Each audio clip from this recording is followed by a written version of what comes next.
ఎట్లున్నారు? మస్తున్నారా? ఎప్పుడు చీరలే కాకుండా ఈసారి డ్రెస్సెస్తో వచ్చిన.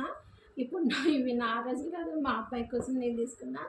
మా అబ్బాయి కోసం ఇది ఒక షర్ట్ తీసుకున్నాను. ఈ షర్ట్ కూడా చాలా బాగా వచ్చింది, మీషోలోనే తీసుకున్నాను. చాలా బాగుంది. దీంట్లో బ్లాక్ టీషర్ట్ వేసి పేరప్ చేస్తే చాలా బాగుంటుంది. ఇంకోటి ఇది హుడీ టైప్ తీసుకున్నాను. ఈ హుడీ కూడా చాలా బాగా వచ్చింది, చిల్ వైబ్స్ అనేసి. మా వాడైతే చాలా ఖుషి అయిపోయిందిగా నేను తీసుకోగానే. క్లాత్ కూడా చాలా బాగుంది ఫ్రెండ్స్. లోపల క్లాత్ ఒకసారి మీకు చూపిస్తాను. క్వాలిటీ బాగుంది యాక్చువల్గా. ఇవి హ్యాండ్స్ పెట్టుకోవడానికి వచ్చినాయి. టోటల్గా ఇదైతే చాలా బాగుంది. మా వాడు కూడా చాలా ఖుషి అయిపోయాను. ఈరోజు వీడియో ఇది ఫ్రెండ్స్, చాలా బాగుంది. మీరు కూడా ఆర్డర్ పెట్టుకోండి.